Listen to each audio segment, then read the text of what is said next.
بسم اللہ الرحمن الرحیم۔ السلام علیکم رحمۃ اللہ وبرکاتہ۔ منیفہ وائس میں آپ سب کو خوش آمدید۔ تو گائز، آج میں آپ لوگوں کو حضرت سیدنا ابو عثمان رحمۃ اللہ علیہ کے صبر و تحمل کا واقعہ سناؤں گی۔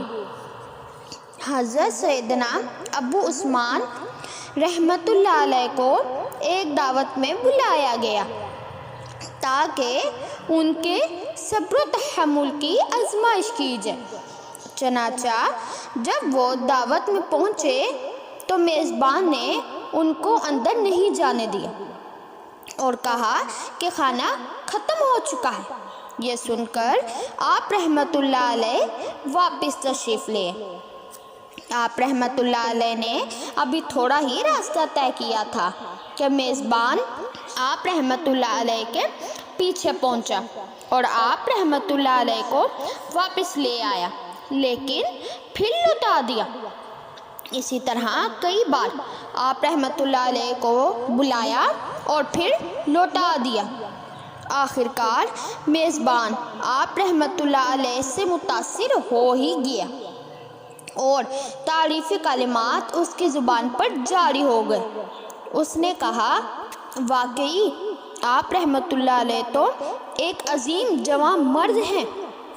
آپ رحمۃ اللہ علیہ کا اخلاق نہایت ہی بلند ہے اور آپ رحمۃ اللہ علیہ تو صبر کے پہاڑ ہیں۔ آپ رحمۃ اللہ علیہ نے اس شخص سے انکسار فرمایا، یہ جو کچھ ہم نے کیا ہے یہ تو کتے کی عادت ہے کہ جب اس کو بلاتے ہیں تو وہ بلانے پر آ جاتا ہے اور جب اس کو دھتکارتے ہیں تو واپس ہو جاتا ہے۔ بس یہ کوئی قابل قدر بات تو نہیں۔ اللہ اکبر! اللہ عز و جل کے ولیوں کے اخلاق اور ان کی عاجزی کے تو کیا ہی کہنے ہیں۔ آج کوئی ہمارے ساتھ یہ سلوک کر کے تو دکھائے، ہمارا تو غصے کے مارے برا حال ہو جائے گا اور اس طرح سے ہماری بےعزتی کرنے والے کے ہم تو جانے دشمن ہو جائیں۔ مگر ولی تو پھر ولی ہوتا ہے۔ اتنا کچھ ہو چکنے کے بعد بھی عاجزی کا یہ حال ہے کہ اس عظیم اخلاقی کارنامے کو ایک کتے کے فعل سے تشبیہ دے کر شیطان کے ایک بہت ہی خطرناک وار کو ناکام کر دیا۔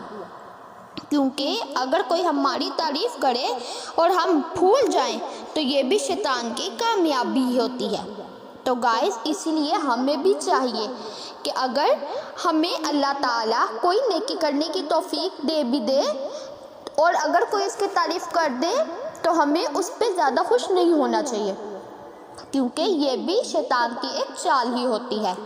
اول تو ہم کوئی اتنا خاص عمل کرتے ہی نہیں ہیں، اور اگر کرتے بھی ہیں تو ہماری نیت بھی یہی ہوتی ہے کہ دوسرے ہماری تعریف کریں، تو یہ بھی ایک شیطان کا وار ہی ہوتا ہے، لہٰذا اس سے بھی ہمیں بچنا چاہیے۔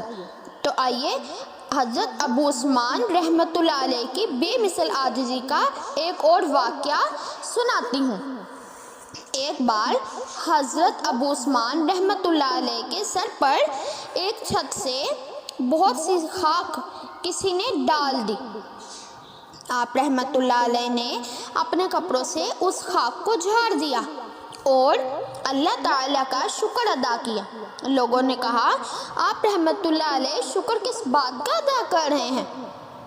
آپ رحمۃ اللہ علیہ نے فرمایا کہ جو آگ میں ڈالے جانے کا مستحق ہو، یعنی جس کے سر پر آگ ڈالنا چاہیے، اگر اس کے سر پر خاک ڈالی جانے پر ہی اتفاق کیا جائے تو کیا یہ شکر کا مقام نہیں؟ سبحان اللہ! تو گائز، یہ تھے حضرت ابو عثمان رحمۃ اللہ علیہ کی صبر تحمل کے دو واقعات۔ امید کرتی ہوں میری یہ واقعات بھی آپ لوگوں کو بہت ہی زیادہ اچھے لگے ہوں گے اور اللہ تعالیٰ ہمیں بھی صبر و تحمل کرنے کی توفیق عطا فرمائے۔ تو گائز، امید کرتی ہوں میری آج کی ویڈیو بھی آپ لوگوں کو اچھی لگی ہوگی۔ اگر میری آج کی ویڈیو اچھی لگی تو اس کو لائک، شیئر اور اپنی فیملی ممبرس کے ساتھ شیئر کریں اور میری یوٹیوب چینل کو سبسکرائب کرنا مت بھولیں گا تاکہ ہر نئی آنے والی ویڈیو کی نوٹیفیکیشن آپ کو بروقت موصول ہو جائے۔ تو گائز امید کرتی ملتی ہوں اپنی نیکسٹ ویڈیو میں کسی اور واقعے کے ساتھ، تب تک کے لیے اللہ حافظ۔